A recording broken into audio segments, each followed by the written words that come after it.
Okay, so this is a diorama representing a fighter based in France, 1940.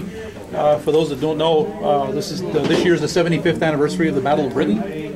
The display depicts Werner Mulders, which was the actual highest scoring Luftwaffe pilot at the time. The model itself is a Trumpeter, 32nd scale Messerschmitt 109E-4. Done right out of the box. I mean, the only thing I added outside of it was the seatbelt kit from Edward. The figures are basically the same, also straight out of the box, no mods there. They're done by MB, which if you've never built any of their figures, they're actually quite good. And they come usually with several different arm positions and a lot of accessories. Yeah, like I said, it's pretty much straight out of the box. Any questions on that at all? Nice. It's really nice. Painted with Model Masters paints and done in enamel. Well, this is one of the Abbeville boys' plates, right? Actually, this is no. This is although it's a yellow nose. The Abbeville boys were JG-26. Okay. Werner Mulders was in command of JG-51 at the time. This is towards the end of the Battle of Britain, actually, middle to late October. A lot of the 109 units had yellow noses at that time, and then by the time they pulled out most of them to go to the Russian front, JG-2 and JG-26 remained on the Channel front, and most of them were painted yellow noses. That's how they got the Abbeville boys thing from.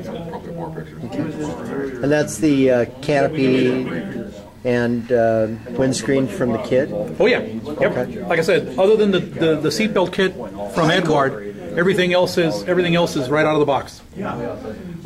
Trumpeter does a really nice job of doing positionable flight controls and flaps and stuff. Yeah, the flaps and slats and the elevators and rudder. I didn't have to cut in the amount they were done. They also, although this kit, yeah, they're separate parts. This kit also comes with a full engine and a full ammunition panel that comes on. The only problem is that when you actually fit those on there, you really have to do a lot of removing of material on the insides of the cowlings to get it to fit snug. Right. And I got frustrated. I was running out of time, so I figured I'd just go ahead and just not have it with an exposed engine. And this is basically like just a turnaround diorama depicting, showing you one of the ground crew guys painting another kill mark on his rudder. The diorama base basically is a plastic base that I got from an old toy kit, and the surface material is done with stuff called celluclay. You guys heard of that? Yep. Yeah, I love it. It's good stuff. You can make all sorts of terrains with it and stuff like that. And the grass and things like and the twigs and everything. A lot of the twigs that I put in there came from my backyard. Yeah. And the grass stuff is railroad ingredients from. I think it's called Woodland Scenics. Woodland Scenics. That's what I'm thinking. Woodland Scenics. Thank you. That's their lichen, isn't it? Yeah. Yeah. Yeah. Any other questions about that one? Very nice. Hey. Painted with your sponge technique? Yes. Yeah. Oh, yes. I don't use an airbrush. I use a piece of foam rubber that I shape to use like a sponge, and basically I hand brush all the paint, and then I dapple it with the sponge to get all of the brush strokes and everything out. Then I go over the top with some 600 or 700 grit testers plastic back wet and dry and flatten the paint that way. The splotching effect on the side is also done using either a toothpick with some foam on the end of it or a Q-tip. I was going to say, Q-tips were good too. Yeah.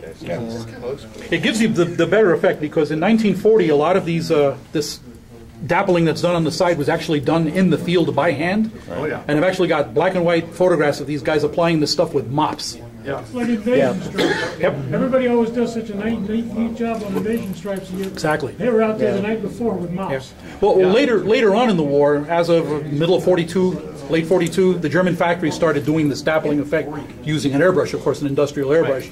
But during the Battle of Britain, a lot of the paint schemes that were applied to the airplanes were done in the field. Well, the Russian armor, lots of it, right at the end of the war, was never even painted. Right. They just drove it out of the factory in bare metal. And lots of them, like near Stalingrad, drove out, went right into battle.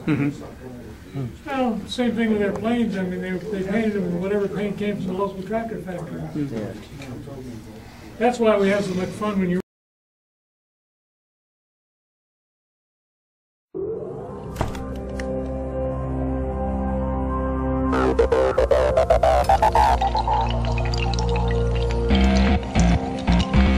Thank you.